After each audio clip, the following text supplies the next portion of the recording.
Kisah sahabat Rasul bernama Anas bin Malik al-Ansyari. Rasulullah Shallallahu Alaihi Wasallam seringkali mendoakan Anas bin Malik. Salah satu doa beliau untuknya adalah, "Ya Allah, berikanlah ia harta dan keturunan, dan berkahilah hidupnya." Beberapa kisah menarik dari pergaulannya dengan Rasul Shallallahu Alaihi Wasallam yang ia dapatkan dalam asuhan beliau diawali dalam usia belia, saat ibunya yang bernama Al-Gumaisyah telah mengajarkan kepadanya 2 kalimat syahadat. Al-Gumaisyah mengisihati Anas untuk mencintai sang Nabi pembawa ajaran Islam yang bernama Muhammad bin Abdillah alaihi afdhalus salati wassalam. Anas pun langsung tertarik untuk mendengarkan. Tidak mengherankan, terkadang telinga dapat membuat seseorang menjadi jatuh cinta sebelum pandangan mata menyaksikan. Betapa anak yang masih dalam usia belia ini berharap untuk pergi menjumpai nabinya yang berada di Mekah. Atau Rasul Shallallahu Alaihi Wasallam berkenan untuk mengunjungi mereka di Yastrib agar ia puas melihatnya dan bergembira karena telah berjumpa dengannya. Tidak lama berselang hingga di kota Yastrib yang beruntung ini tersebar kabar bahwa Nabi Shallallahu Alaihi Wasallam dan sahabatnya yang bernama Syidik sedang dalam perjalanan menuju Yastrib. Maka setiap rumah menjadi ceria karenanya. Setiap relung hati manusia pun menjadi gembira dibuatnya.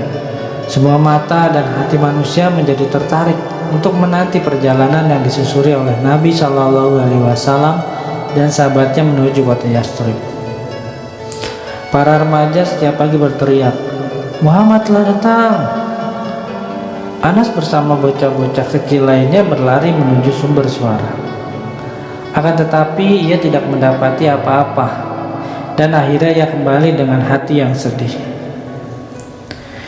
Di suatu pagi yang cerah dan segar, beberapa orang pria di kota Yastrib berteriak seraya mengatakan bahwa Muhammad dan seorang sahabatnya hampir tiba di Madinah. Serentak beberapa orang pria dewasa bergerak menuju jalan yang disusuri oleh Nabi Shallallahu Alaihi Wasallam. Mereka semua bergegas secara berbondong-bondong, berlari menghampiri Nabi Shallallahu Alaihi Wasallam. Dan di antara mereka juga banyak anak yang dalam usia belia yang dengan wajah berseri dan hati gembira pergi menyongsong kedatangan sang Nabi Shallallahu Alaihi Wasallam. Di barisan para anak usia belia tersebut terdapat seorang anak yang bernama Anas bin Malik al-Ansari. Tibalah Rasul Shallallahu Alaihi Wasallam beserta sahabatnya As-Siddiq. Mereka berdua tiba dengan sambutan meriah yang diberikan penduduk Madinah yang penuh sesak, terdiri dari para pria dewasa dan anak-anak. Sedang para ibu dan gadis berada di atap rumah, memandang dari kejauhan jauhnya sang Rasul Shallallahu Alaihi Wasallam. Mereka bertanya-tanya, "Yang mana Rasul? Yang mana Rasul?" Hari itu menjadi sejarah. Anas terus mengenangnya hingga pada usianya yang lebih dari 100 tahun. Baru saja Rasulullah Shallallahu Alaihi Wasallam hendak tinggal dan menetap di Madinah. Datanglah Al-Gumaisyah binti Milhan, ibunya Anas, menghadap beliau. Saat itu Anas berambut poni dengan uraian rambut kecil yang bergerak ke kanan dan ke kiri menutupi keningnya. Lalu Al-Gumaisyah memberi salam kepada Nabi Shallallahu Alaihi Wasallam seraya berkata, "Ya Rasulullah, tidak ada seorang pria dan wanita pun dari suku Ansar yang menghadapmu kecuali mereka memberikan hadiah kepadamu. Aku tidak memiliki apa-apa untuk dijadikan hadiah selain anak ini saja. Ambillah ia dan jadikanlah ia pembantu sesuka hatimu." Nabi Shallallahu Alaihi Wasallam gembira mendengarnya, dan beliau pun menerima Anas dengan wajah yang sumringah. Beliau membelai kepala Anas dengan tangan beliau yang mulia Beliau juga membelai rambut poni Anas dengan jari beliau yang lembut. Akhirnya Rasul Shallallahu Alaihi Wasallam menerima Anas menjadi anggota keluarganya. Anas atau Unais, sebagaimana penduduk Madinah memanggilnya dengan panggilan manja. Saat itu berusia 10 tahun. Saat ia mulai bahagia dapat membantu Nabi Shallallahu Alaihi Wasallam, ia terus tinggal dalam asuhan Nabi Shallallahu Alaihi Wasallam hingga beliau dipanggil oleh Allah Subhanahu Wa Taala. Anas mendampingi Nabi Shallallahu Alaihi Wasallam selama 10 tahun, di mana ia mendapat petunjuk langsung dari Nabi Shallallahu Alaihi Wasallam untuk mensucikan dirinya. Ia juga menerima seluruh hadis Rasulullah sehingga memenuhi ruang dadanya. Anas juga mengetahui kondisi, cerita, rahasia, dan kebiasaan terpuji beliau yang jarang diketahui oleh orang lain.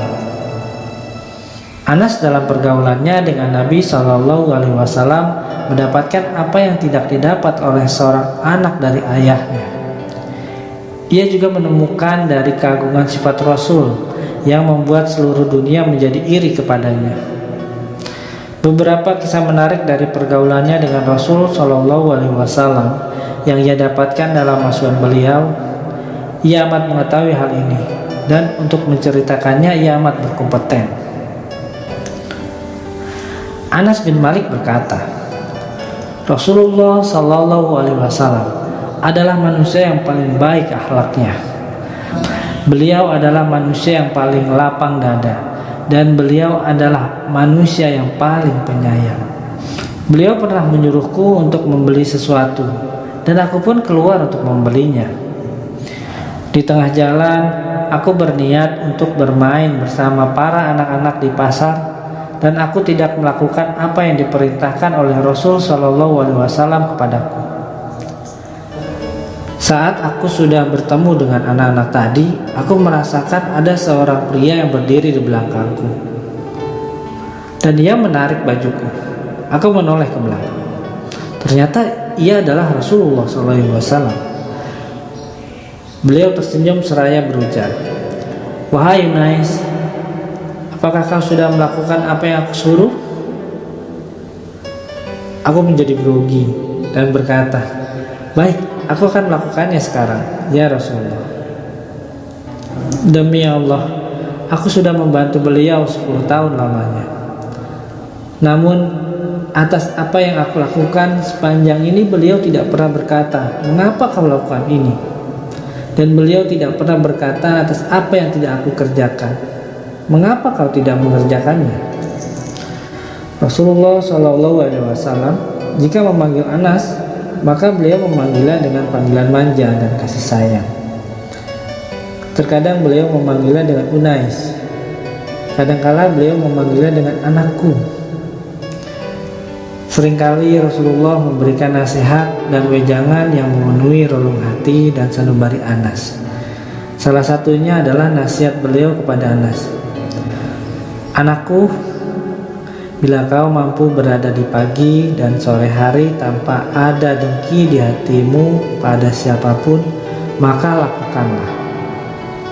Anakku, yang demikian adalah termasuk sunnahku. Barang siapa yang menghidupkan sunnahku, maka ia telah mencintaiku. Barang siapa yang mencintaiku, maka ia akan berada di surga bersamaku. Anakku, jika kau masuk ke dalam rumah, ucapkanlah salam, karena itu akan membawa keberkahan bagimu dan juga bagi penghuni rumahmu." Setelah Rasulullah SAW wafat, Anas bin Malik masih hidup lebih dari 80 tahun lamanya. Sepanjang itu ia mengisi ruang hati dengan ilmu dari Rasulullah SAW, dan dia mencoba mengasah otaknya dengan fikih yang diajarkan oleh Nabi SAW. Dalam masa yang sepanjang itu, Anas telah banyak menghidupkan hati para sahabat dan tabi'in dengan petunjuk dan ajaran Nabi SAW. Ia juga sering memberitahukan kepada orang lain sabda dan kebiasaan Rasulullah SAW. Dalam usia panjang yang dimilikinya itu, Anas menjadi referensi bagi kaum muslimin saat itu. Mereka akan mengadukan permasalahan kepadanya setiap kali mereka merasakan kesulitan. Setiap kali merasa bingung memutuskan suatu persoalan hukum, mereka datang kepada Anas dan percaya atas apa yang ia putuskan. Salah satunya adalah sebagian orang yang memperdebatkan masalah agama tentang kebenaran adanya telaga Nabi SAW di hari kiamat. Mereka bertanya kepada Anas tentang hal tersebut. Anas berujar, "Aku tidak pernah menduga bahwa aku akan hidup untuk melihat orang-orang sepertimu yang memperdebatkan masalah telaga Rasul. Telah banyak wanita-wanita tua sebelumku, di mana setiap kali ia melakukan salat, pasti ia berdoa kepada Allah agar diberikan air minum dari telaga Nabi Sallallahu Alaihi Wasallam." Anas masih terus hidup dengan kenangan indah bersama Rasulullah Sallallahu Alaihi Wasallam. Sepanjang hidupnya ia amat bahagia. Di hari saat ia berjumpa dengan beliau, begitu terguncang saat berpisah. Ia seringkali mengulangi pembicaraan tentang hal tersebut. Anas begitu keras untuk berusaha mencontoh Rasulullah Sallallahu Alaihi Wasallam dalam perbuatan dan ucapannya. Ia menyukai apa yang disukai Nabi Shallallahu Alaihi Wasallam dan membenci apa yang beliau benci. Hal yang paling sering ia ingat saat bersama Nabi Shallallahu Alaihi Wasallam adalah 2 hari. Hari pada kali pertama ia berjumpa dengan Nabi Shallallahu Alaihi Wasallam dan hari di mana beliau wafat pada terakhir kali. Jika ia mengenang hari pertama ia berjumpa Rasul, ia menjadi gembira dan semangat, seolah ia menghirup aroma yang semerbak. Namun bila terbesit dalam benaknya hari yang kedua, ia menjadi sedih dan menangis. Malah ia mampu membuat manusia yang berada di sekelilingnya saat itu menjadi menangis. Seringkali ia berkata, "Aku melihat Nabi Shallallahu Alaihi Wasallam saat beliau datang kepada kami, dan aku pun melihatnya saat beliau wafat. Sampai kini aku belum menemukan hari lain seperti kedua hari tersebut.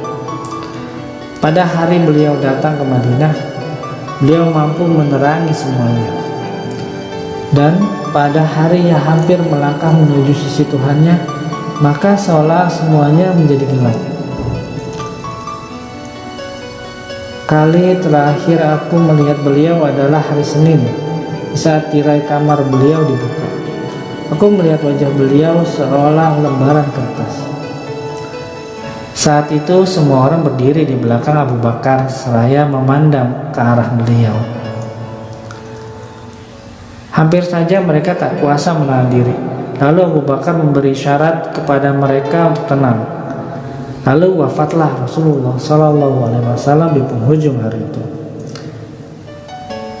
Kami belum pernah melihat pemandangan yang lebih menakjubkan hati kami melebihi wajah beliau saat kami mengubur jasad beliau dengan tanah. Rasulullah Sallallahu Alaihi Wasallam seringkali mendoakan Anas bin Malik. Salah satu doa beliau untuknya adalah, "Ya Allah, berikanlah ia harta dan keturunan, dan berkahilah hidupnya."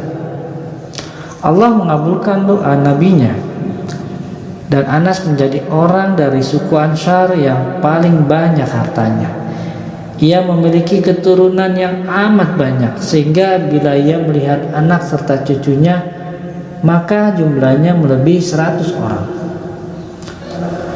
Allah Subhanahu wa Ta'ala berikan keberkahan pada umurnya sehingga ia hidup 1 abad lamanya ditambah 3 tahun lagi. Anas radhiyallahu anhu senantiasa berharap syafaat Nabi Shallallahu Alaihi Wasallam untuk dirinya pada hari kiamat. Seringkali ia berucap, "Aku berharap dapat berjumpa dengan Rasulullah Shallallahu Alaihi Wasallam pada hari kiamat hingga aku dapat berkata kepada beliau, 'Ya Rasulullah, inilah pembantu kecilmu, Unais.'" Ketika Anas mulai jatuh sakit menjelang kematiannya, ia berujar kepada keluarganya, "Talkinkanlah kalimat la ilaha illallah Muhammadan Rasulullah." Ia terus mengucapkan kalimat tadi hingga mati. Ia berwasiat kepada keluarganya tentang sebuah tongkat kecil milik Rasulullah SAW agar tongkat tersebut dikuburkan bersamanya.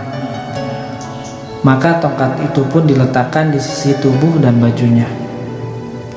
Selamat kepada Anas bin Malik atas anugerah kebaikan yang telah Allah berikan kepadanya. Ia pernah hidup dalam bimbingan Rasulullah SAW 10 tahun lamanya. Ia juga termasuk perawi hadis Rasul terbanyak pada urutan ketiga setelah Abu Hurairah dan Abdullah bin Umar. Semoga Allah Subhanahu wa Ta'ala membalas kebaikan dirinya dan ibunya yang bernama Al-Gumaysyah atas jasa baik yang mereka lakukan terhadap Islam dan kaum muslimin.